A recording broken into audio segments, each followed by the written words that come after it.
the provisional rules of procedure and the previous practice in this regard. There being no objection, it is so decided. The Security Council will now begin its consideration of item 2 of the agenda. Members of the Council have before them document S/2024/835, the text of a draft resolution submitted by Algeria, Ecuador, Guyana, Japan, Malta, Mozambique, Republic of Korea, Sierra Leone, Slovenia and Switzerland. The Council is ready to proceed to the vote on the draft resolution before it, and I now give the floor to those members of the Council who wish to make statements before the vote. I give the floor to Guyana. Thank you, Madam President, for so swiftly facilitating the request to convene this meeting. I have the honour to introduce this draft resolution on behalf of the 10 elected member states of the Security Council, namely Algeria, Ecuador, Japan, Malta, Mozambique, Republic of Korea, Sierra Leone, Slovenia, Switzerland, and my own country, Guyana. The resolution before the Council is the product of several weeks of consultations among all Council members. It was prompted by the Council's deep concern over the catastrophic humanitarian situation in Gaza, including what was unfolding in North Gaza, and the need for an urgent response to that situation. I take this opportunity to thank all delegations for their very constructive stance throughout the negotiations. Your flexibility has allowed us to develop a text which we feel responds to many critical elements of the conflict. Madam President, the text before us recalls the Security Council's primary responsibility to uphold international peace and security and demands an immediate, unconditional, and permanent ceasefire to be respected by all parties, and reiterates the Council's demand for the immediate and unconditional release of all hostages. This is one of the most important provisions of the text, since it addresses some of the most fundamental concerns regarding the ongoing hostilities. The text also demands that the parties comply with their obligations under international law, including international humanitarian law. Emphasis is also placed on the last 4 resolutions adopted by the Council in relation to this conflict, reaffirming the provisions of those resolutions and demanding in particular the full and unconditional implementation of Resolution 2735 adopted in June. Critically, the draft also demands immediate access by the civilian population in the Gaza Strip to basic services and humanitarian assistance indispensable to its survival, while rejecting any effort to starve Palestinians. It also demands the facilitation of full, rapid, safe, and unhindered entry of humanitarian assistance at scale to and throughout the Gaza Strip, and the delivery of that assistance to all Palestinian civilians who need it, including to civilians in besieged North Gaza.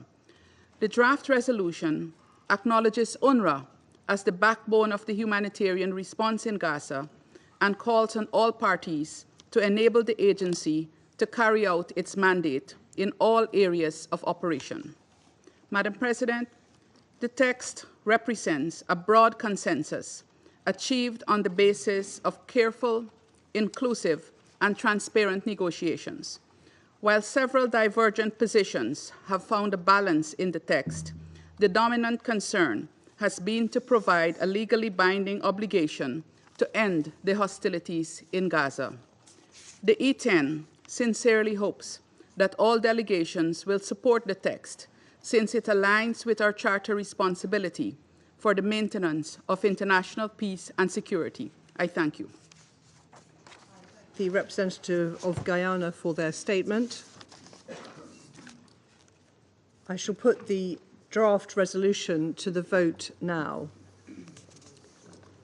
Will those in favour of the draft resolution contained in document S/2024-835 please raise their hand?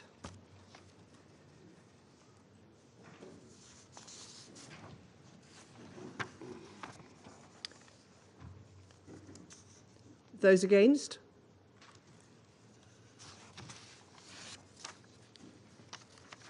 The result of the voting is as follows: 14 votes in favour, 1 vote against, 0 abstentions. The draft resolution has not been adopted owing to the negative vote of a permanent member of the Council. I now give the floor to those members of the Council who wish to make statements after the vote. I give the floor to the representative of the United States. Thank you, Madam President. Colleagues, the United States deeply regrets this Council finds itself here again. The United States worked for weeks in good faith to avoid this outcome. We made clear throughout negotiations we could not support an unconditional ceasefire that failed to release the hostages. Because, as this Council has previously called for, a durable end to the war must come with the release of the hostages. These two urgent goals are inextricably linked. This resolution abandoned that necessity, and for that reason, the United States could not support it. Simply put, this resolution would have sent a dangerous message to Hamas. There's no need to come back to the negotiating table.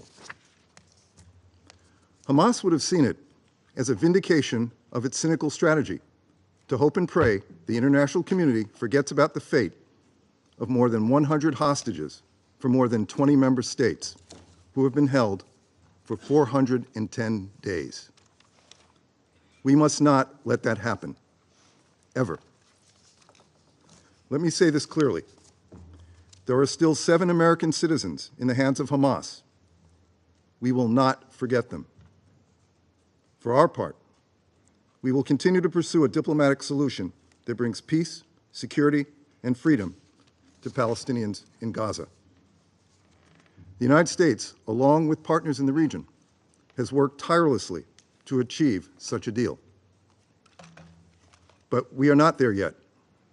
Why? Because Hamas has rejected deal after deal after deal. And yet, some members of this Council, in their public statements, ignore the callous intransigence of Hamas and indeed refuse to condemn Hamas, which I'll note this resolution failed to do, again.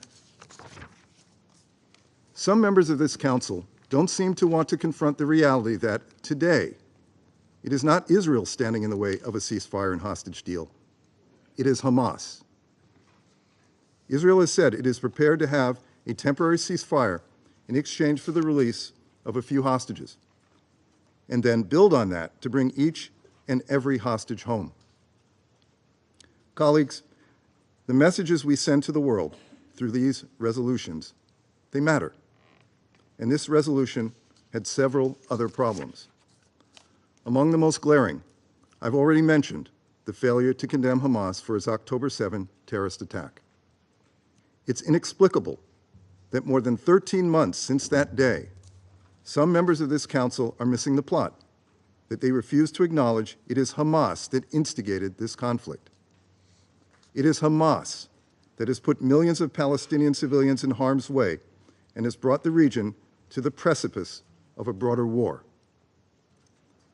Colleagues, we've been clear that it is time for this war to end, for the hostages to be released, and for Palestinian civilians to begin rebuilding their lives. More immediately, the United States has been explicitly clear to Israel that it has a responsibility to facilitate humanitarian access and the delivery of aid at scale. We believe the process of laying out the terms of what we expect from Israel in a very detailed way has generated a change in Israel's approach. American diplomacy will continue to press for more aid in and throughout Gaza which requires a sustained, expanded implementation of urgent steps to improve conditions on the ground. We regret that the Council could have incorporated compromise language the UK put forward to bridge the existing gaps and support these humanitarian steps.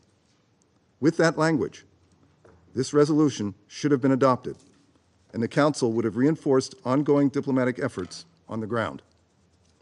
Indeed, we also put forward many formulations over the past few weeks that could have bridged the gaps and seen this Council speak with one voice. Despite these proposals from the United States throughout this process, many on this Council did not engage seriously on their merits and rather continued to seek a path of discord. In fact, we heard that some desired a U.S. veto rather than of a consensus product. That is cynical and unfortunate. Colleagues, this is not how this process should work. Despite the failure of the Council to reach consensus, and again, I think there was a path available to do so, the United States will keep working to improve the humanitarian situation on the ground, which, as we've said before, requires unhindered access and sustained humanitarian aid flowing into Gaza and reaching all those in need. Colleagues, in closing, let me just note that the United States has taken a very clear position since this war began, which is that Israel had a right to defend itself after the worst slaughter of Jews since the Holocaust. The United States also, over the course of the past year, has done more than any other country to take tangible steps to improve the humanitarian conditions in Gaza, even as the situation remains dire. We have also done more than anyone to work with the government of Israel in an effort to minimize civilian harm over the course of the conflict, and we continue to emphasize to Israel that more must be done to save lives. The United States also continued to work with regional partners to support a revitalized Palestinian Authority that can assume responsibility for governing Gaza and the West Bank. We've encouraged regional integration efforts that would strengthen regional stability and marginalize sources of instability. And we've never wavered in our support for a two-state solution. It's vital that we end this war in a way that charts a path forward in the post-conflict period that provides governance, security, and reconstruction in Gaza and restores dignity for civilians caught in the middle of a war they did not want. We must work toward a future where Israelis and Palestinians can live side by side within two democratic states and enjoy equal measures of security, dignity, and freedom, where Israel is secure within its own borders. Colleagues, an unconditional ceasefire with Hamas means this Council accepts Hamas retaining power in Gaza. The United States will never accept this. Rather than adopting a resolution that emboldens Hamas, let's instead demand Hamas implement Resolution 2735 without further condition or delay. Let's continue to ensure Israel facilitates additional humanitarian aid into Gaza. And let's work to bring a durable end to the suffering and misery of Hamas's many victims since October 7. This resolution sent the wrong message to the parties, but our actions and diplomacy on the ground will continue to push them in a more positive direction. We invite others on this Council to join us. Thank you, Madam President. I thank the representative of the United States for their statement, and I now give the floor to the representative of Malta. Thank you, President. The draft text we had in front of us today is the result of a common conviction by the 10 elected members, the E10, that this Council can no longer stand idle in the face of such uncontrolled violence, disregard for international law, including IHL, and a man-made humanitarian catastrophe. We sincerely thank Guyana for diligently coordinating the initiative. Let us be clear. The text we had in front of us today was by no means a maximalist one.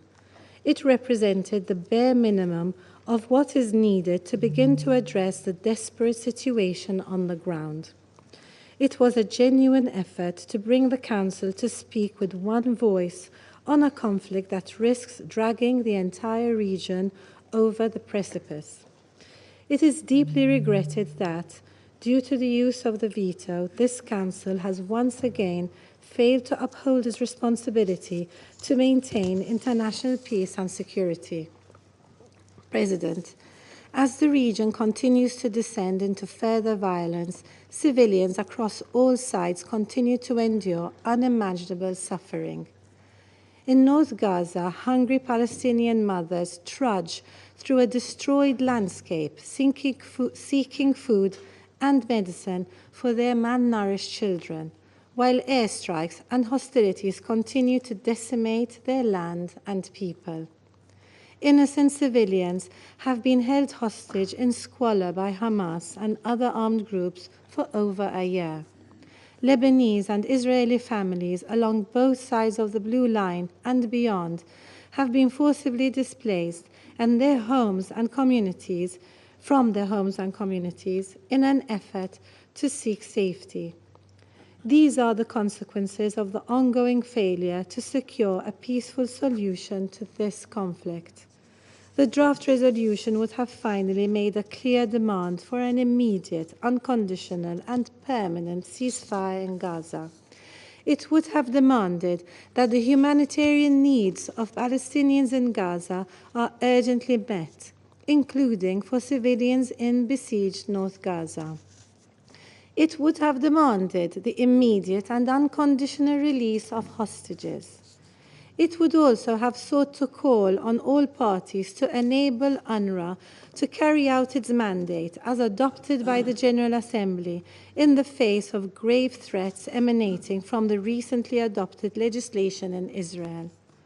Faced with this Council's failure to adopt a resolution which clearly speaks to these demands, Malta stresses that the parties to the conflict are fully obligated to comply and immediately and effectively implement the relevant existing Council resolutions and the orders of the ICJ.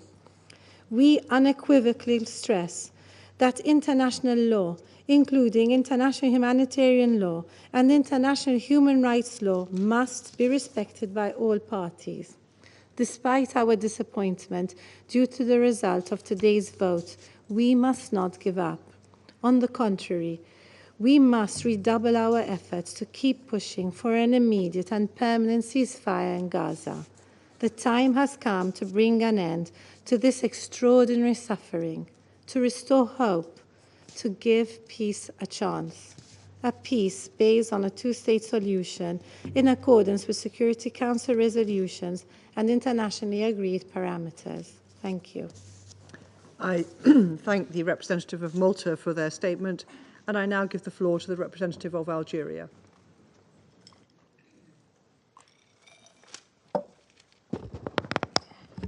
Madam President,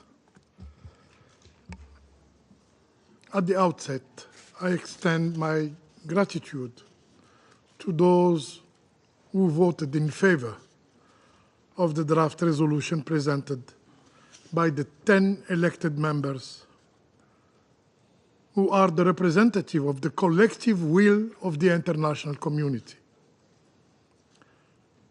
It is a sad day for the Security Council,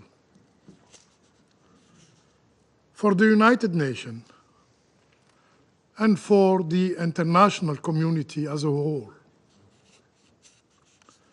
The draft resolution this Council failed to adopt today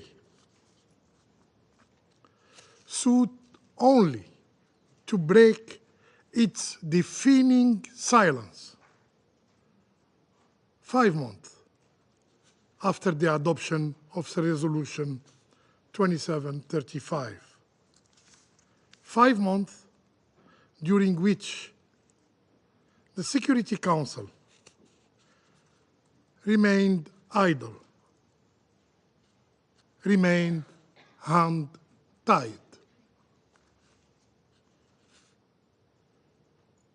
This text was far from ideal, but it represented the bare minimum that should have united us. Algeria, my country, has consistently called for enforcing Security Council decisions and imposing sanctions on those who defy the collective will of the international community. For this reason, our position was to adopt a resolution under Chapter 7 of the UN Charter. There were significant concessions during negotiations, yet one member chose to block any action from this Council. Today's message is clear. To the Israeli occupying power first. You may continue your genocide. You may continue your collective punishment of the Palestinian people with complete impunity. In this chamber, you enjoy immunity. To the Palestinian people,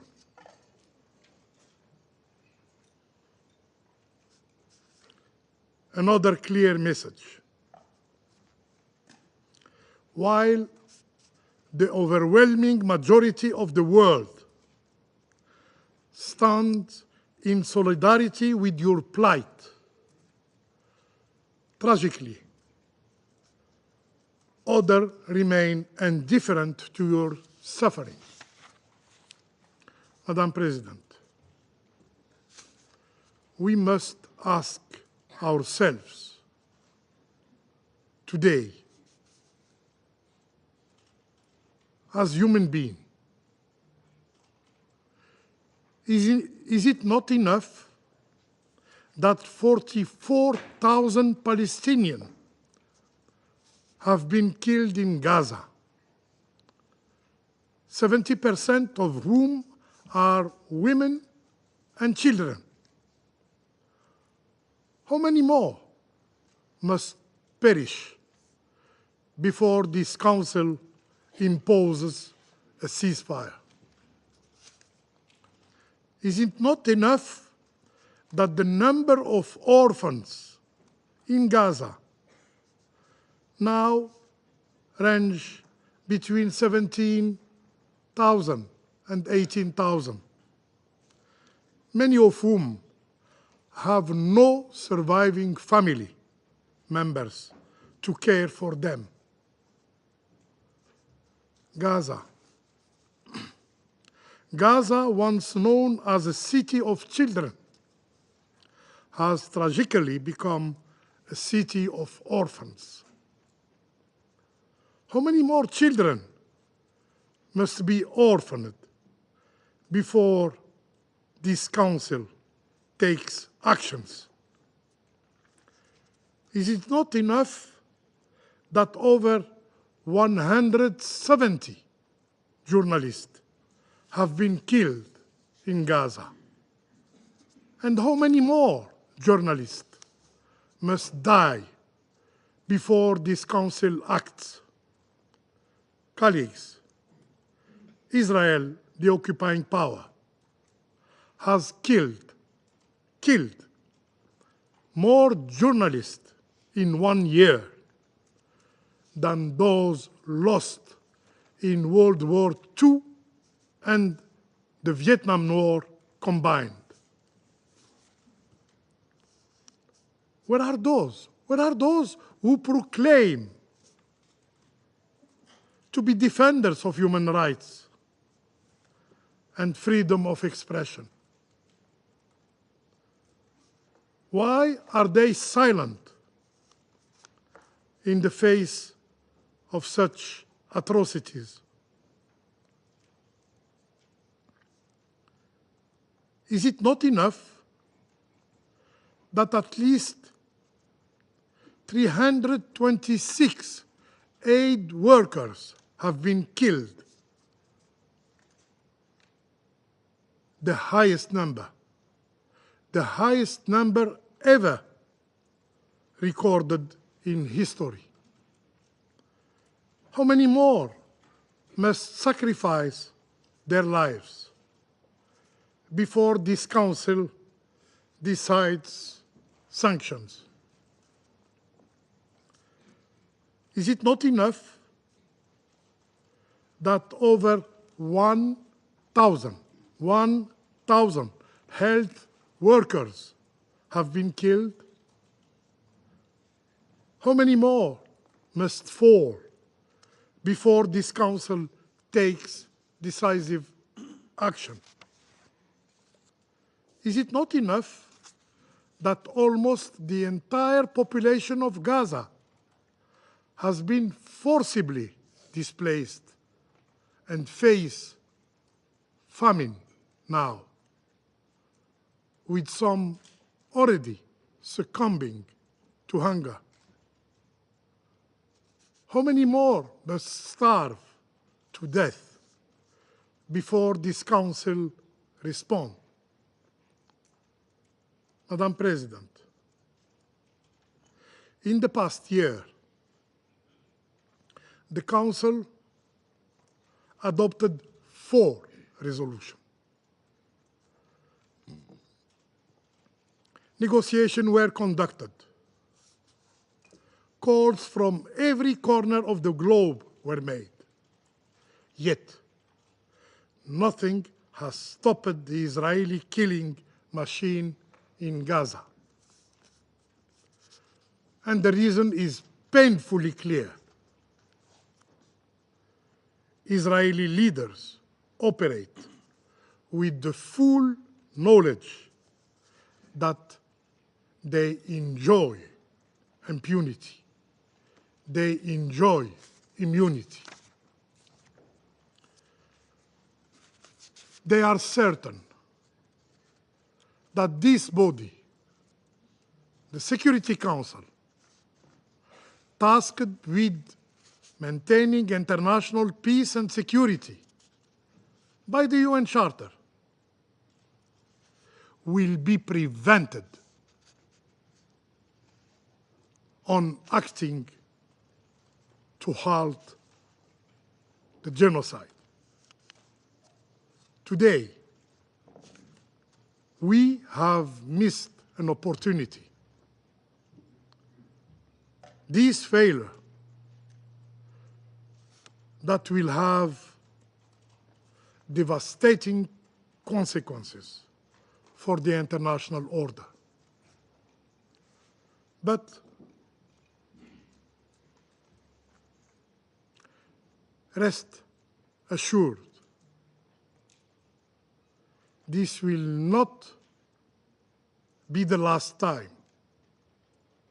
the Security Council will be forced to address a resolution on Palestine. As we have said before, and as we have delivered, we will soon return to the Security Council to demand an immediate and unconditional and permanent ceasefire in Gaza. And this time, with even a firmer language, under Chapter 7 of the UN Charter. And our efforts will not cease until the Council make a decisive action. I thank you. I thank the representative of Algeria for their statement, and I now give the floor to the representative of China. President, China is very disappointed with the result of today's vote. Guyana, Algeria, and the other E10 members of the Council demonstrated maximum amount of sincerity and constructiveness during the consultation of the draft resolution. The US long use of the veto has dashed the hope of the people of Gaza for survival, pushing them further into darkness and desperation. I said during the Council's debate on Monday that every moment will be recorded in history and will be judged by history. We cannot imagine how the vote today, as well as the Security Council's failure to respond to the Gaza's conflict over the past 13 months, can escape the harsh judgment of history. In the future, when looking back, people will find it hard to believe what happened. When the US cast its first veto on 18 October last year, nearly 3,000 civilians had been killed in Gaza. By the time the US cast its second veto, 17,000 people had been killed as a result of Israeli bombardment. With each veto, the death toll in Gaza continued to rise. With the US exercising its veto for the fifth time on April 18th this year, the death toll in Gaza stood at some 34,000. Now that nearly 44,000 people has been killed in Gaza, yet the United States still did not hesitate to use its veto. 44,000. It is not some cold statistics. It could be a miner, a nursing mother, or the breadwinner of a family. The loss of each and every one of them means internal pain for the surviving relatives. People cannot help but to ask, do Palestinian lives mean nothing? Can't the deaths of 44,000 people win even a little bit of sympathy from the United States?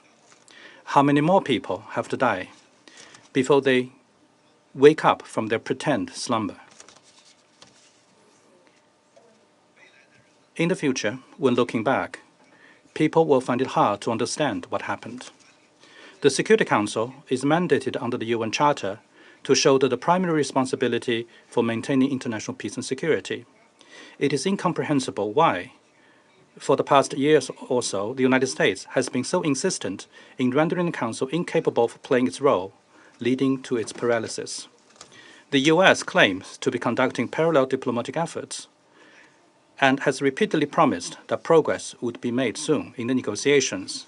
It is incomprehensible then why, to date, the so-called diplomatic negotiations has seen no progress. Why is Israel allowed to continue its military operations while consistently putting forth new conditions for negotiations? In the future, when looking back, people will find it inevitable to feel indignant. Israel has flagrantly breached every red line of international humanitarian law, with its actions causing an unprecedented humanitarian disaster. But even as famine is imminent in Gaza, the United States always seems to be able to find a justification to defend Israel. This represents a distortion and selective disregard of the applicable IHL. People keep learning something new they never knew before was possible, and how low one can stoop. No wonder people feel angry. People's indignation also stems from the fact that the continued supply of weapons from the US has become a decisive factor in the war lasting so long, causing so many casualties and so much destruction. President, the US representative earlier called for the release of hostages in the statement. Our position has been very clear from the beginning. All hostages must be released. An immediate and unconditional ceasefire must be established. Both are important factors. There should be no any conditionality. They cannot be linked to each other. Because facts have shown that Israel's military operations in Gaza have long exceeded the scope of rescuing hostages.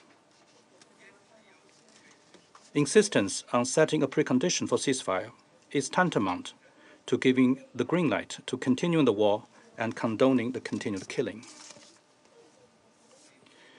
The repeated use of veto by the United States has reduced the authority of the Security Council and international law to an all-time low, but it is never too late to recognize mistakes made and take corrective actions. We call on the U.S. to take its responsibilities as a permanent member of the Council seriously. The U.S. should stop being passive and evasive, stop dragging its feet deliberately. The U.S. should adopt an attitude accountable to history and support the Council in taking all necessary actions to achieve a ceasefire, save lives, and restore peace. And I thank you, President.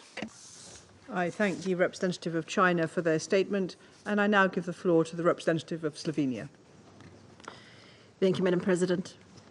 Madam President, Slovenia voted in favour of the draft resolution, focusing on the demand for an immediate, unconditional and permanent ceasefire.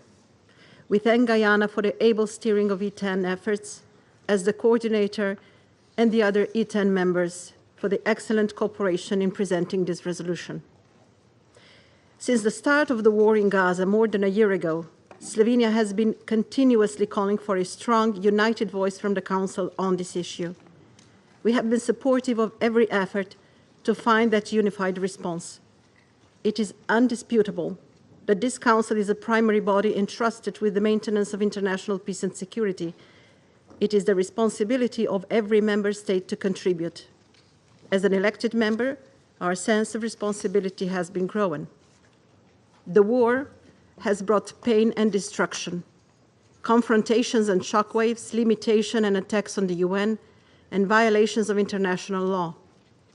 From the terrorist attack of Hamas on October 7th, the relentless attacks on civilians and limitation of humanitarian assistance in Gaza, including the siege of northern Gaza and unprecedented obstructions of UNRWA operations, this war represents everything the UN Charter stands against. We regret the veto has been cast.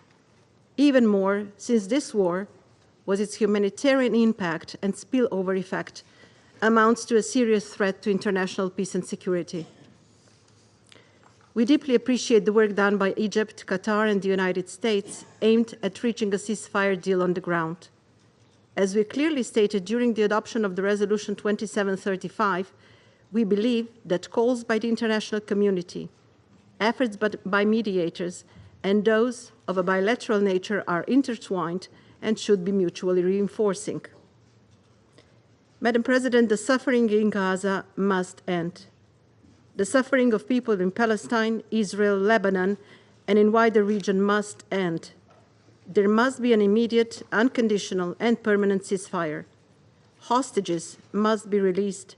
Humanitarian aid must be scaled up. We have heard countless briefings making it crystal clear. We must act now. It is this Council's responsibility to react to threats to international peace and security. There is an entire generation of children in Gaza that we are failing. They lost their families, their communities, schools, friends, their childhood. This is a war that the Council can and must stop with a united and unequivocal demand for a ceasefire. This is the first step towards achieving a comprehensive solution to the conflict, a first step to give those children a future. Slovenia will support further steps to peace, including an international peace conference and a commitment to global alliance for the implementation of the two-state solution, so that the future generations in Israel and Palestine can live side by side in peace, security, and prosperity. Thank you. I thank the representative of Slovenia for their statement, and I now give the floor to the representative of France.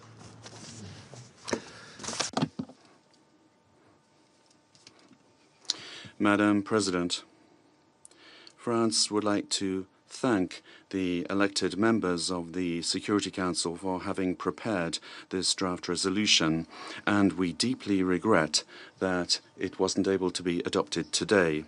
The humanitarian situation in the Gaza Strip is disastrous, and it continues to worsen day by day. International humanitarian law is being trampled underfoot. Under these conditions, the only response would have been and remains an immediate and permanent ceasefire. The delivery of aid must meet the needs, particularly in the north of the enclave, which is threatened by famine. All of the hostages must be released without delay and unconditionally. This resolution specifically required this very firmly. France still has 2 hostages in Gaza, and we deeply regret that the Security Council was not able to formulate this demand. We will continue to condemn the terrorist attacks of the 7th of October 2023. The Council must do likewise. And on the basis of agreed parameters, we must work to the implementation of a 2-state solution. There must be security guarantees for the Israelis, and we must work towards the creation of an independent, viable and contiguous Palestinian state. France will continue to work towards these ends. Thank you very much. The representative of France for their statement, and I now give the floor to the representative of Ecuador. Madam President,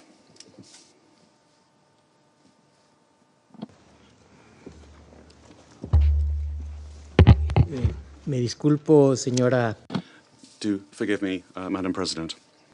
I would like to explain that Ecuador voted in favor of the draft resolution that we have just considered, and we are a co-drafter of this together with the other elected members because we share the feeling of urgency for the Council to act once again to put an end to war, to ensure the release of the hostages held by Hamas, and to attend to the disastrous humanitarian situation facing the civilian population in Gaza, approaching famine. For the second time this year, the E10 accepted the challenge of drafting a text that would be acceptable to all members of the Council, and that would allow it to fulfill its responsibility in the face of a pressing situation.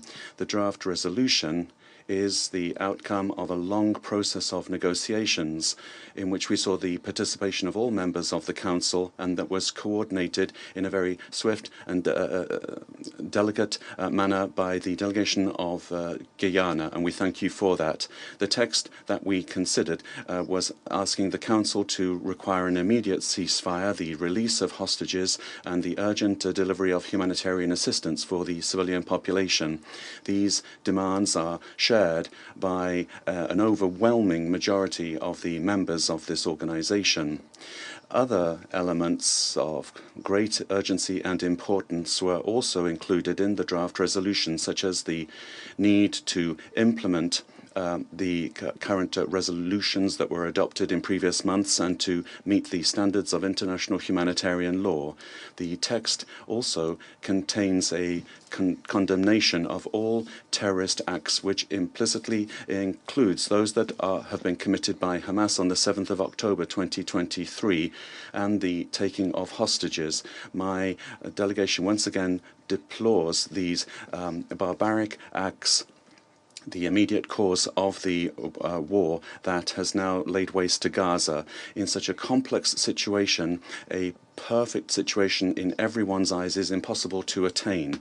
Ecuador, for example, would have preferred to adopt a resolution that would also contain an explicit condemnation of the terrorist attacks of the 7th of October. However, the 14 votes in favor are a clear indication that the draft resolution that was put for consideration of the Council is timely and appropriate, and it's regrettable that it has not been adopted due to the negative vote of a permanent member of the Council. I thank you. I thank the representative of Ecuador for their statement, and I now give the floor to the representative of Sierra Leone. Thank you, Madam President. We thank Guyana, the coordinator of the E10 on the resolution on the situation in Gaza, for their commendable and tireless efforts in facilitating the negotiations. We thank all Council members for their engagement and flexibility in the negotiations. Sierra Leone voted in favor of the E10 resolution on the situation in Gaza in order to have a ceasefire and, more importantly, to save lives. We therefore deeply regret that the resolution was not adopted, even though 40 members of the Council, an overwhelming majority, voted for its adoption. 13 months into the conflict in the Gaza Strip, with over 43,500 deaths, hundreds of thousands injured, and about 1.7 million internally displaced persons, with women, children, and young people bearing the brunt of the conflict, it is long overdue for the Security Council, as guided by the Charter of the United Nations, to take an appropriate step to end the carnage in the Gaza Strip. While we recognize the tireless efforts displayed by this Council in adopting 4 resolutions so far, namely 2712, 2720, 2728, and 2735, it is regrettable that the parties to the conflict have failed to fully comply with their respective provisions. The adoption of Resolution 2735 on 10th June 2024 had ushered in renewed optimism that through diplomatic efforts, a deal could be agreed upon that will achieve a ceasefire between Israel and Hamas, ensure the release of hostages, guarantee the effective distribution of humanitarian assistance at scale throughout the Gaza Strip, and establish the framework for the reconstruction of Gaza and commence the process for the actualization of the two-state solution. Unfortunately, this process has been slow without any tangible progress, and every day that elapses, we witness more deaths and suffering. For this reason, and the many horrific humanitarian and security reports and briefings on the situation in the Gaza Strip, Sierra Leone joined the E10 initiative to have a text that clearly demands for an immediate and unconditional ceasefire and the immediate and unconditional release of all hostages.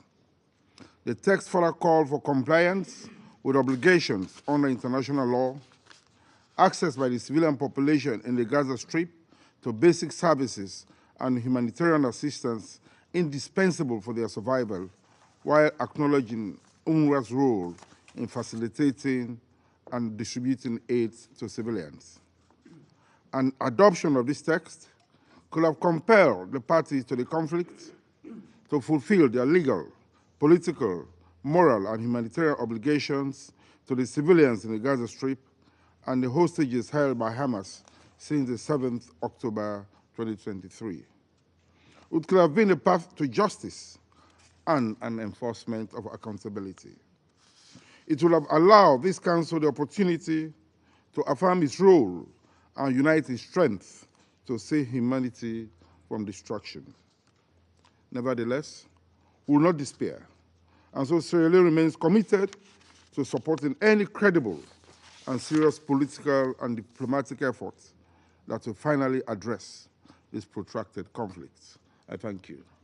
I thank the representative of Sierra Leone for their statement, and I now give the floor to the representative of the Russian Federation. Madam President, we thank Guyana and other elected members of the Council for the courage they've shown and for their efforts to move today's draft resolution forward.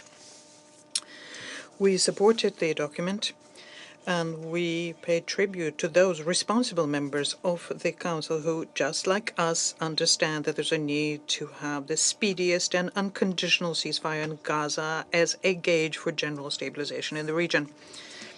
And now I would like my colleagues to listen very carefully to the following part of my statement. Once I finish, I'll explain why.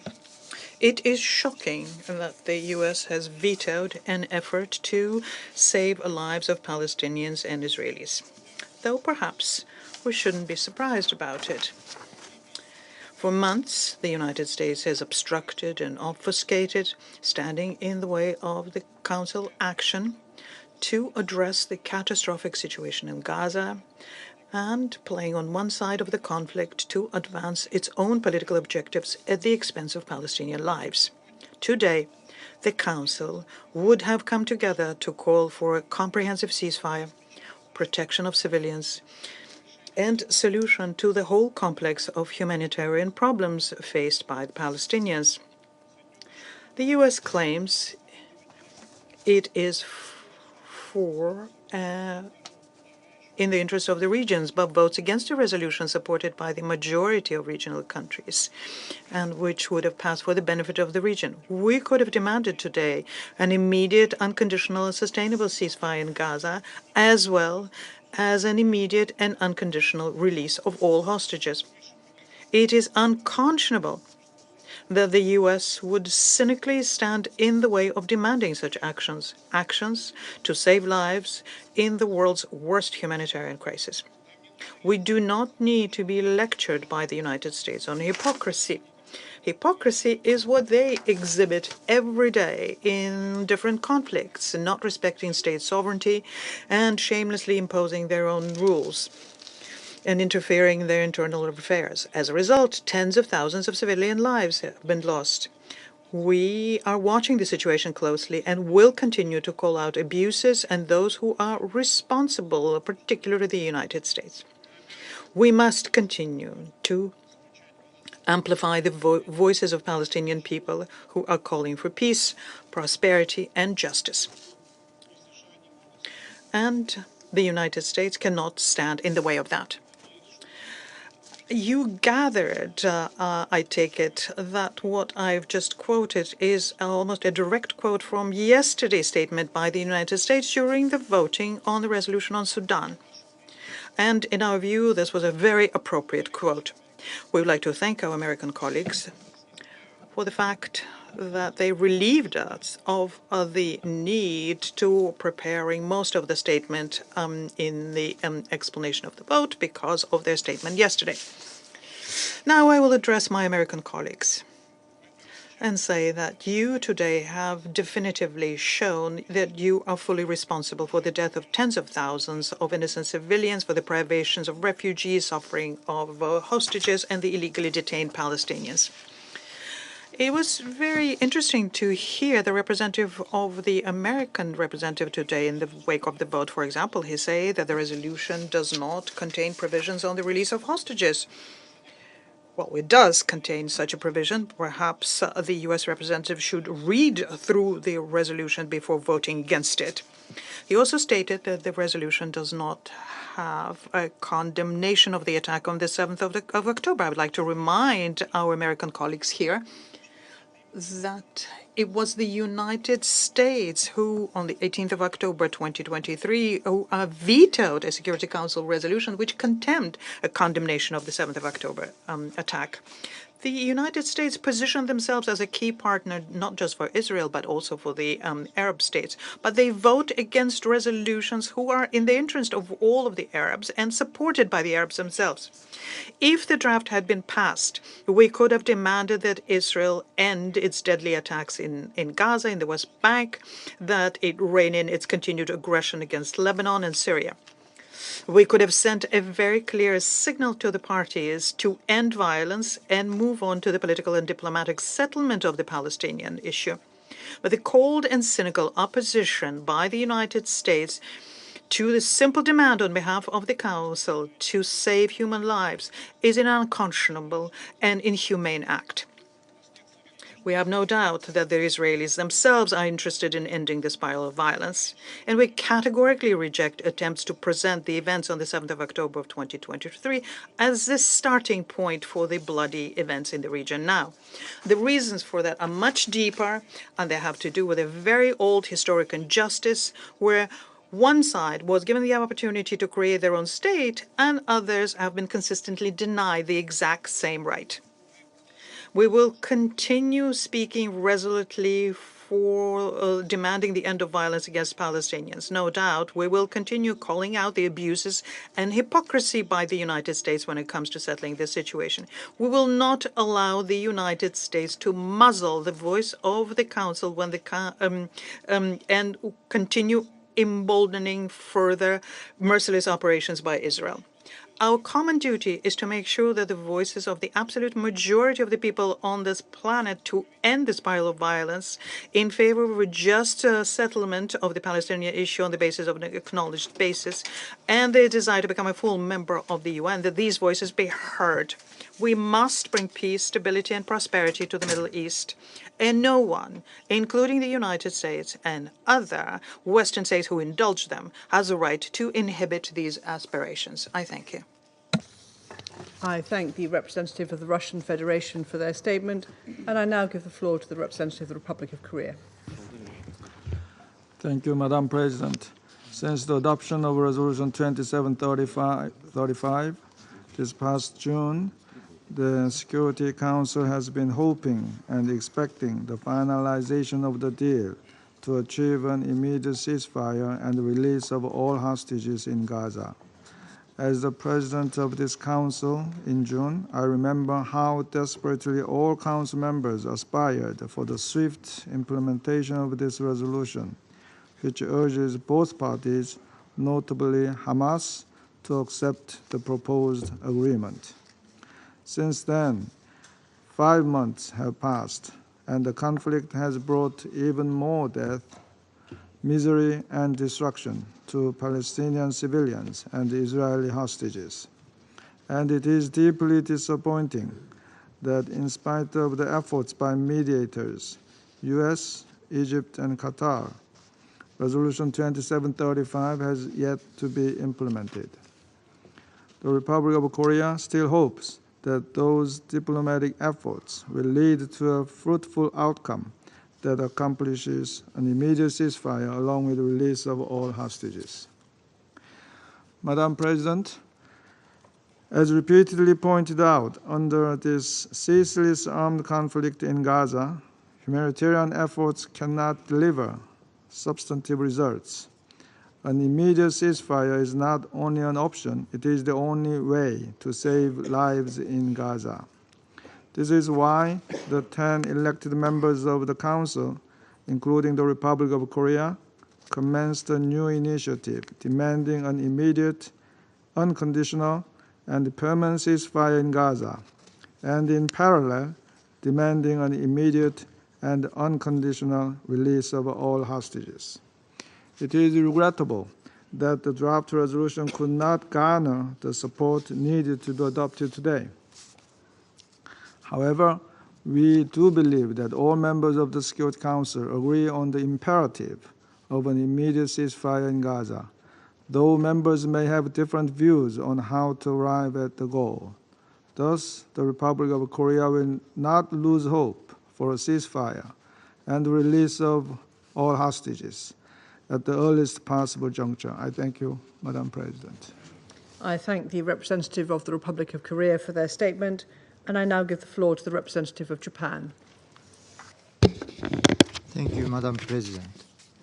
At the outset, let me express appreciation to Guyana for its important role in pushing forward this important initiative for resolution.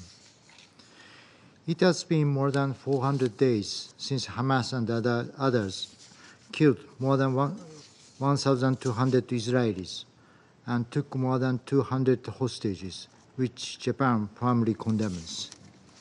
Until now, the devastation in Gaza has shown no signs of abating, with tens of thousands of civilian casualties, an appalling death toll of UN personnel and humanitarian aid workers, and massive displacement. Given the ever-worsening situation, this draft resolution, if adopted, would have been a much-needed pronouncement by the Security Council demanding an immediate ceasefire, as well as an immediate release of all hostages. This passage could also have sent a strong message towards a dramatic expansion of humanitarian aid throughout the Strip, in particular to the most vulnerable Palestinians in the north. Therefore, Japan joined all the other elected members as co-pen holders of this draft resolution and voted in favor. It is deeply regrettable that we could not come to a text which all the Council members can accept. However, now is not that moment to trade accusations for the continuation of this nightmare. The Council member that could not support the draft resolution is working tirelessly to end the agony in Gaza, and Japan continues to support their diplomatic efforts. Madam President, despite today's setback, we should not stop working to improve the catastrophic situation on the ground. Today is World Children's Day, but without our collective actions, the children in Gaza, the future of Gaza, will continue to pay the high price of this conflict. This Council must keep their plight in mind as we work to immediately bring about the long-awaited ceasefire. Japan remains steadfastly committed to this end, both here at this Council and through multilateral and bilateral channels as well. I thank you, Madam President. I thank the representative of Japan for their statement, and I now give the floor to the representative of Switzerland. Merci, Madame. Thank you, Madam President. I would like to thank all the elected members, in particular our coordinator from Guyana, for their tireless efforts for urgent and necessary action by this Council, and I thank all of the members that supported our resolution. As the co-sponsor, Switzerland voted in favour of this draft resolution and regrets that it was not adopted due to the veto of a permanent member. More than 5 months after the adoption of Resolution 2735, this draft reaffirmed our commitment to an immediate, unconditional and permanent ceasefire, to the immediate and unconditional release of all hostages, and to the safe, rapid and unimpeded delivery of humanitarian aid to the civilian population. Switzerland would like to underscore that the obligations of the parties in this matter continue, regardless of whether or not resolutions are adopted by this Council.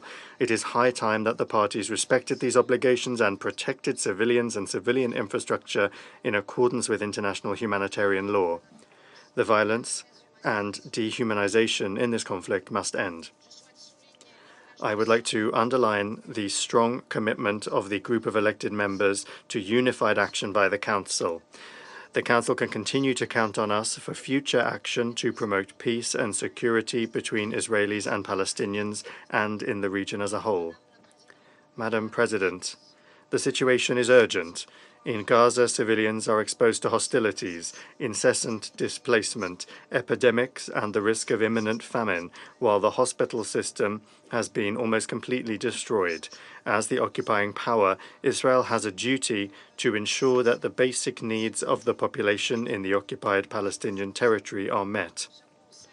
This Council must also act in accordance with its mandate to bring about a ceasefire, release all hostages, and protect civilians, including humanitarian personnel, particularly those of the UN. There must be an end to human suffering, a halt to the escalation of violence in the region, and the foundations laid for the solution of 2 democratic states, Israel and Palestine, living side by side in peace within secure and recognized borders. Switzerland will continue to support all efforts in this direction. Thank you. Thank the representative of Switzerland for their statement, and I now give the floor to the representative of Guyana. Thank you, Madam President. After 5 weeks of intense negotiations and a vote in favour by 14 members of this Council, Guyana deeply regrets that we were unable today to adopt the resolution tabled by the elected member states of this Council to pronounce on the apocalyptic situation in Gaza. The main objective of this draft resolution was to address some of the most critical issues that currently feature in Israel's more than year-long war on Gaza. Those critical issues include the ongoing atrocities of a scale and intensity that caused the death toll to climb on a daily basis, and which has now surpassed 43,000. The continued captivity of persons taken from Israel in the brutal attack of 7th of October, and the humanitarian situation that appears to have reached its nadir, but then still worsens in unimaginable ways. The resolution just considered responded to these critical issues, building on the legally binding framework that the Council had established through the 4 previous resolutions adopted since 7th of October. Importantly, this resolution would have gone further by adding several critical dimensions to that framework. Those include, for the first time, an unequivocal call for an immediate, unconditional, and permanent ceasefire in Gaza, an affirmation of the centrality of UNRWA's role in the humanitarian response in Gaza, as well as an affirmation that respect for the International Court of Justice and its functions is essential to international law and justice, and to an international order based on the rule of law. Contemplating the end of the war and the mammoth investments that would be required for reconstruction, the resolution sought to make a contribution to day after planning by requesting the Secretary General to prepare a comprehensive report which would include a needs assessment for Gaza in the short, medium, and long term. It is deeply disappointing, therefore, that these constructive contributions could not be added to the legally binding framework already in place on the war in Gaza. Madam President, many have said that the ongoing annihilation of the Palestinian people is a major stain on our collective human conscience. Today, the Council had the opportunity to begin erasing that stain by demanding an immediate, unconditional, and permanent ceasefire. But despite our best efforts and the almost universal support to go in that direction, the Council was again hamstrung by a veto. Guyana hopes that the inability of the Council to adopt this resolution will not be seen by those who want to continue this war as a license to continue killing, starving, and maiming innocent civilians. Madam President, the continuation of sheer misery cannot and must not be the fate of Palestinians. Their suffering must end. They need to see the seeds of peace being planted by this Council. They need to see that this Security Council is giving peace a chance. That hope was dashed today, but it has not been eclipsed. Guyana will continue to work with fellow Council members to try to achieve tomorrow what we could not achieve today. Not trying is simply not an option. I thank you. I thank the representative of Guyana for their statement. I shall now make a statement in my capacity as the representative of the United Kingdom. I'd like to start by thanking Guyana and the E10 for their tireless work on this resolution. The United Kingdom voted for this resolution as an expression of our determination to end this war, stop the suffering in Gaza, and secure the immediate release of the hostages. The UK remains resolute in our call for an immediate ceasefire, the immediate release of all hostages cruelly held by Hamas since the 7th of October 2023, and urgent action to address the humanitarian crisis. The deterioration of the humanitarian situation in Gaza is catastrophic and unacceptable. All of Gaza is at the risk of famine, and in some areas, this is likely to be imminent. Yet the aid reaching civilians remains entirely insufficient to mitigate this unfolding disaster. The unthinkable hardship that civilians are already facing in Gaza is set to get even worse as winter approaches. Israel must take urgent action to alleviate this crisis. International humanitarian law must be respected by all sides. We regret that the Council was unable to reach consensus on this issue. But colleagues, we remain committed to the vision of this text, and we will keep striving alongside our partners to bring this war to a close, to secure the release of the hostages, and to secure a huge scale-up in aid and to protect civilians. I resume my function as President of the Council. The representative of the United States has asked for the floor to make a further statement. I give them the floor. Thank you, Madam President. My apologies for taking the floor. I just need to respond very briefly to some comments made by the representative of the Russian Federation. Let me just say, as I've said many times, Russia is in no position to single out any state for being responsible for the deaths and killings of civilians when every day it is raining down hundreds of missiles, bombs, and UAVs on the people of Ukraine, conducting some of the most savage and barbaric attacks seen in Europe since World War II. We will continue to remind the world of this barbarity, carried out by a permanent member of the Security Council in blatant violation of the UN Charter. So, Madam President, I would say to my Russian colleague that he should think twice before accusing anyone of hypocrisy. Thank you. I thank the representative of the United States for their statement. The representative of the Russian Federation has asked for the floor to make a further statement. I give them the floor. Madam President, I'll be brief. I have a rhetorical question to the American representative. You don't have to answer. Do you have any other narrative apart from the one that he has delivered today? When we hear what he's saying, we get the impression that we're watching Groundhog Day, the movie. Groundhog Day. Thank you. I thank the representative of the Russian Federation for their statement. I now give the floor to the representative of the Observer State of Palestine. Thank you, Madam President. There is no right to mass killing of civilians.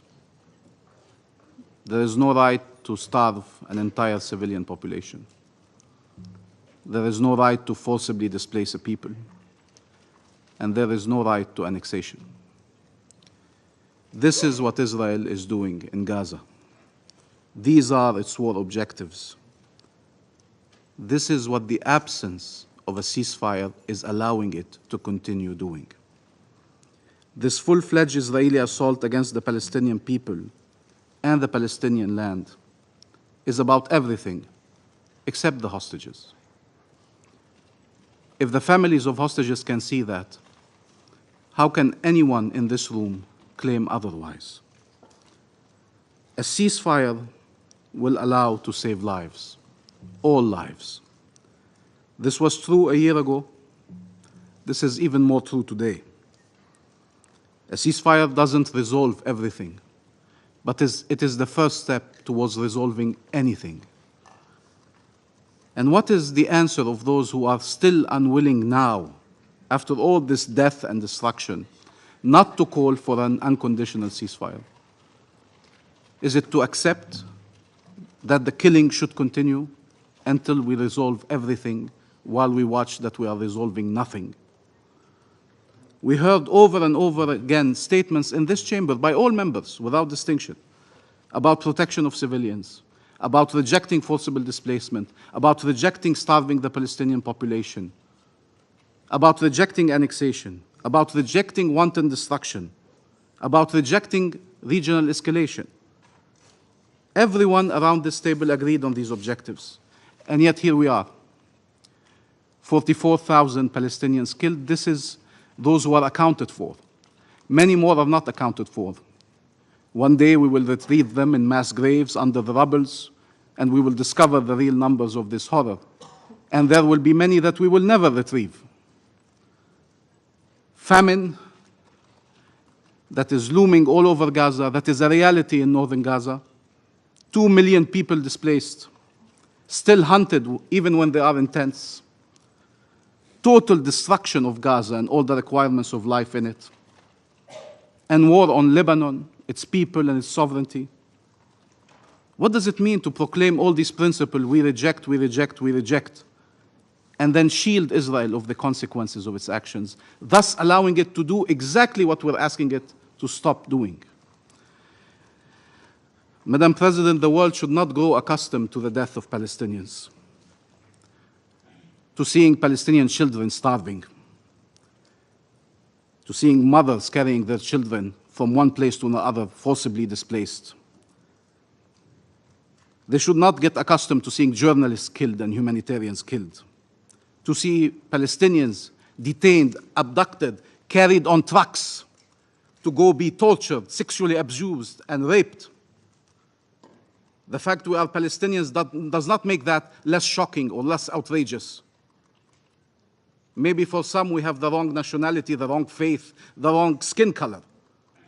But we are humans, and we should be treated as such. Is there a UN charter for Israel that is different from the charter you all have? Tell us. Is there an international law for them, an international law for us? Do they have the right to kill, and the only right we have is to die? What the hell does Israel need to do more for this council to act under Chapter 7? What more can they do for this council to act under Chapter 7? Or will this council be the last place on earth that cannot recognize a threat to peace when they see it? When it is so glaring, so undeniable. You are witnessing the attempt to annihilate a nation, destroy a nation. It is not even hidden. It is in plain sight. And yet the very tools designed to respond to these situations are not being used. So which one is it? Are Palestinian lives not worth saving? Or does Israel have a license to kill? Can this council only adopt resolutions and then witness their blatant breach? This self-inflicted powerlessness has to stop. And like Algeria, we repeat, the resolutions of this council are binding. Their role is to be enforced. Their role is to change reality, not to record violations for history's purposes and then allow them to continue. Had diplomatic efforts succeeded, we would not be here. We recognize all the efforts that were done, all the diplomatic efforts that were conducted. And yet, we have to recognize children are still starving in Gaza. Families are being killed. Communities are being obliterated. Had these efforts succeeded, we would not be here. But what we cannot accept is that Israel has a veto that blocks any attempts to put an end to this war, especially when we know what are its true intentions. Madam President, many peoples, many governments around the world are saying the right things and trying to do the right things. And we have here to express our gratitude to the E10 for their relentless efforts for over a year now, and in the recent month. We all were hoping that 2735 would lead to a ceasefire. And we can discuss who is responsible for that ceasefire not occurring. For us, it is pretty clear that Israel had never an intention to accept a ceasefire and has found every reason not to have a ceasefire. We thank Guyana for its efforts in coordinating the E10 initiative. We thank all of those who have voted in favor of this resolution, and we agree with Malta and with Algeria. This is the bare minimum. This is the bare minimum that morality, humanity, legality would plead for. And this bare minimum, even this bare minimum, was vetoed. I truly do not understand, and you're saying we cannot be for an unconditional ceasefire. What that means, in effect, now, is that we are for a war. You're saying we cannot be for an unconditional ceasefire that does not release the hostages. Is this war releasing the hostages? Is it even trying to release the hostages? So what does it mean? We accept this war that is killing hostages and that is killing, maiming, terrorizing, destroying an entire nation. When is it enough? When is it the point where we say, no, we mean ceasefire now? Now. We will not allow you to not listen to us, to ignore us, to insult us, to play games with us. This resolution is trying to restore life, to save lives. It's not a dangerous message. The draft resolution is not a dangerous message. This veto is a dangerous message to Israel that it can continue executing its plans, the very plans you oppose. And the messages we send do matter. And that is the wrong message at the worst possible time. Israel is responsible for the Palestinian civilians it kills. It cannot be absolved of that responsibility. It is killing them purposefully, deliberately, repeatedly, massively. It is starving them on purpose. Nobody can deny it. We sat in this room, we heard every UN agency, every testimony, every NGO, Palestinian, Israeli, international, saying the same things. This is by design.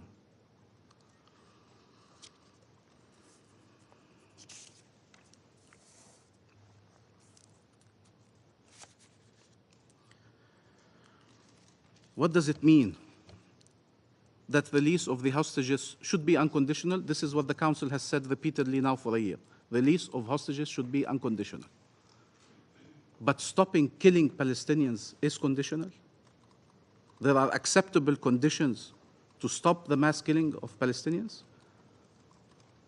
There's 100 Israeli hostages, and there's 2 million Palestinians in Gaza. 2 million Palestinians in Gaza. They deserve better. They deserve respect for their lives, for their suffering.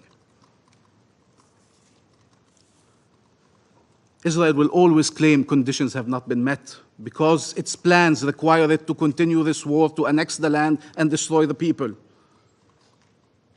And therefore, we can no longer accept its conditions. 14 months, and we are still debating if a genocide must be stopped. There's no justification whatsoever for vetoing a resolution trying to stop atrocities. No justification for that. Madam President, one day someone will dig up these meetings, the records of them, will see us pleading for the lives of our people over and over and over and over again. And they will try to understand why our calls were not heeded. They will look at the people who sat around this table and spoke and addressed you from all over the world to call on the Council to take action. They will read what everybody here has said, and then they will wonder how a genocide displayed on TVs known to the whole world was able to continue for this long. They will wonder if the whole world is against the mass killing, against the displacement, against the starvation, against the annexation, how come they all occurred? It is because we are allowed to speak about the rules, but not to enforce them. Because we can regret and reject, but not act. There are many states now stepping up to change this reality. We call on all states and all peoples to stand for life, for freedom, and for peace. We are out of time. We repeat, we are against harming any civilians. And we have more than our share of grievances. We could have sat here and tried to justify harming civilians. We never did, not one day. And we're still sitting here after tens of thousands of our people have been killed. Many have been detained. All have been traumatized. All have been displaced. We have many reasons to say otherwise, and yet we remain steadfast. There is no reason to harm civilians, regardless of their nationality, their origin, regardless of the circumstances. But our civilians, what about our civilians? They are worthy of protection. Their lives should be saved. People cannot sit and demand Palestinian pacifism under all circumstances and enable Israeli militarism. That cannot be done. Either you believe violence is an impasse, you believe there are no military solutions, and then you act for peaceful ones and reject military ones, or you let it be military. We are for a peaceful path. Even after all that has happened, we are for a peaceful path. Help us chart it, not block it. Stop them. Help us. You would be helping Palestinians and Israelis in our region and the world. Madam President, there is a world out there where Palestinian children are able to grow. We are not born to be occupied and killed and displaced. That's not our destiny, that's not our fate. There is a world where we could live and grow and see our children grow with no occupation, no bombs, no tents, no settlements, no walls, no military checkpoints, no prisons, no constant humiliation, no oppression, no house demolished, no amputations, no pain and no agony. That world can exist today if we were to act. And the fact we are not means that many, many more Palestinians will suffer and others will suffer. We are trying to get there. We are trying to find a path that leads us there, to freedom, to life, and to peace. That should be our common objective. There is a world where there's no war in the Middle East, where Palestinians and Israeli civilians go about their lives, where maybe they can look confidently towards the future and even envisage more bridges between them, where our region unleashes its true and full potential for the benefit of all states and all peoples. It's this future that is being destroyed before our very eyes. And the entire Palestinian civilian population is the primary victim. Madam President, we call on the General Assembly to uphold the responsibilities that the Council has failed to uphold, owing to the US veto. We call on all states to use all available tools to stop the massacres. What this resolution was calling for is an unconditional end to massacres, and that is always worth supporting. I thank the representative of the Observer State of Palestine for his statement. I now give the floor to the representative of Israel. Thank you, Madam President. Before I start, I've listened to your speech very carefully, and you mentioned a future with no pain, no suffering, but you haven't mentioned one word during your speech, and I've listened very carefully. What about Hamas? You have to include in your speech a future for Gaza is a future with no Hamas. You cannot describe a world or a reality and not mentioning the reason why we are sitting in this room today, the brutality of Hamas and the pain that the people of Gaza are suffering because of Hamas. Madam President, today most of the members of this Council failed. They betrayed their own principles, their responsibilities to the innocent, and their duty to uphold justice. The resolution brought before this chamber was not a path to peace. It was a roadmap to more terror, more suffering, and more bloodshed. Many of you attempted to pass this injustice. We thank the United States for exercising its veto, for standing on the side of morality and justice, for refusing to abandon the hostages and their families. The text ignored the suffering of the 101 innocent hostages still held by Hamas in Gaza. Had it passed today, this Council would have sent a message to the world that terrorists can act with impunity, that the United Nations will shield and surrender to murderers, rapists, and kidnappers, rather than holding them accountable. Last week, Sasha Trofanov should have celebrated his 29th birthday, surrounded by friends and family. Instead, he is being held by terrorist monsters who recently released a video showcasing his torture. Sasha is starved, his face bruised, his spirit crushed. Hamas doesn't just imprison, they torment, they dehumanize, they rejoice in their cruelty, and now they know that this Council will do nothing to stop them. I would like to remind Ambassador Navzia that Sasha is a Russian citizen. He is included in the 29 nations which have citizens held hostage by Hamas, your citizens. Neama Levy, a bright young woman, just 19 years old, was taken and dragged into hell. Neama volunteered at a kindergarten for refugees, bringing light and love to children in need. You have seen the horrible images. Her ankles cut, her sweatpants soaked in blood, Naama's innocence, her humanity, her dreams, all stolen by Hamas. And today, someone in this council told her family that her life is not worth enough to demand her freedom. Those who supported this resolution have announced to the world Sasha's life, Naama's life, and the lives of 99 other innocent people are not valuable enough to be a condition for a ceasefire. Today, the UN celebrates International Children's Day. Rather than demanding that little children like Ariel and Kfir Bivas will be released immediately after 411 days in captivity, this Council is attempting to pass a resolution which declares that their precious lives are not worth your time. This is not diplomacy.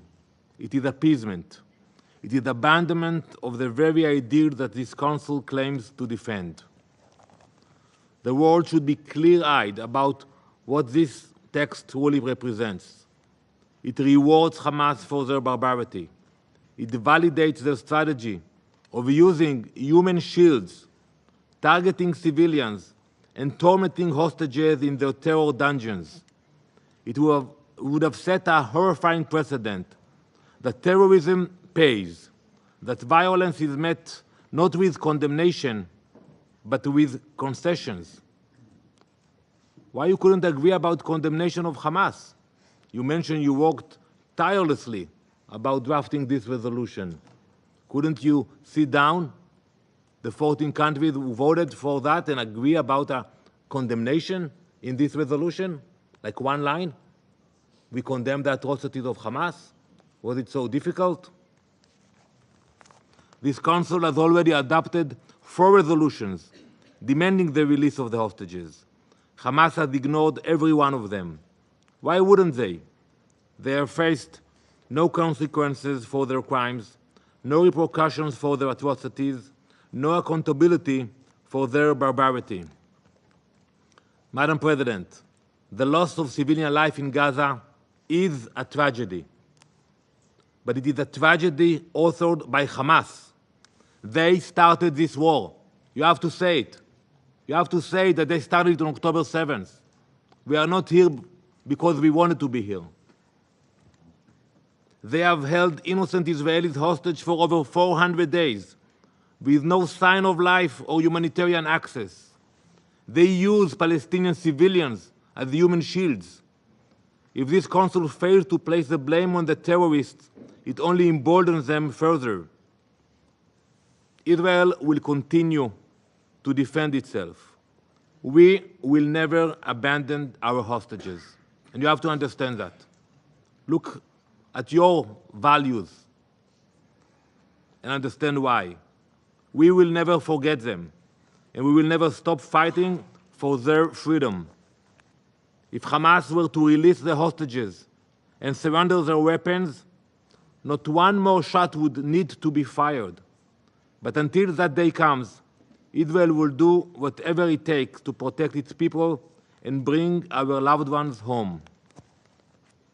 Today, this Council had the opportunity to stand on the side of justice, decency, and humanity. If not for the United States, it would have chosen appeasement, to reward terror and abandon the innocent. History will remember this vote. It will remember who stood with the hostages, the victims, and the principles of peace, and who betrayed them to shield terrorists. Thank you, Madam President. I thank the representative of Israel for their statement. There are no more names inscribed on the list of speakers. The meeting is adjourned.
balanced?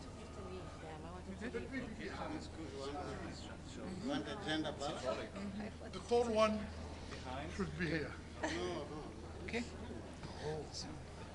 Good morning, members of the media. I'm honored to make this statement on behalf of the 10 elected members of the Security Council, namely Algeria, Ecuador, Japan, Malta, Mozambique, Republic of Korea, Sierra Leone, Slovenia, Switzerland, and my own country, Guyana. Today, a resolution drafted by the E10 member states was tabled for adoption by the Security Council to address the catastrophic humanitarian situation in the Gaza Strip. The resolution was developed over a 5-week period, during which the E10 demonstrated great flexibility to reach consensus in the Council. At the time that the decision was taken to develop this draft, 4 months had elapsed since the passage of Resolution 2735. We had all supported 2735 with the expectation that a ceasefire deal would have been agreed and implemented swiftly. Therefore, in the context of a rapidly increasing death toll and widespread injury, destruction, and forced displacement in the Gaza Strip, we, the E10, concluded that any new resolution by the Council should go further than the last 4 resolutions in relation to the conflict in Gaza. Importantly, our delegations acknowledged the significance of unequivocally demanding an immediate, unconditional, and permanent ceasefire, while also reiterating the demand for the immediate and unconditional release of all hostages. We are therefore deeply disappointed that the text was not adopted. Notwithstanding the non-adoption of the draft resolution that we put forward, the E10 is using this platform today to underscore 3 key messages. First, the war in Gaza must end immediately, unconditionally, and permanently, and all remaining hostages must be immediately and unconditionally released. Second, there must be full, rapid, safe, and unhindered entry of humanitarian assistance at scale to and throughout the Gaza Strip, so that Palestinian civilians can secure the relief they urgently need. In this regard, we also stress that UNRWA is the backbone of the humanitarian response in Gaza, and we call on all parties to enable the agency to carry out its vital mandate. Third, the parties must abide by their obligations under international law, including international humanitarian law and international human rights law, particularly with regard to the protection of civilians and civilian infrastructure, the treatment of detainees, and the delivery of humanitarian aid. Our collective efforts to end the hostilities will not stop. Once more, the E10 is underscoring to the international community, and more importantly, to the hundreds of thousands of innocent civilians who continue to bear the cost of these hostilities, as well as those still held hostage and their loved ones, that we are deeply conscious that the Security Council bears the primary responsibility for the maintenance of international peace. We are deeply committed to this responsibility and will continue our best efforts to try to facilitate Council unity on this critical matter. Too many lives have already been lost. I thank you. Ambassador, 徐德志 with China Central Television. Now it's the 5th time that U.S. vetoed the draft resolution calling for ceasefire. What now? What are we going to have in the Security Council? What is the way out? Thank you. We will continue our efforts. Thank you. Do you think Israel is committing genocide in Gaza? You can decide.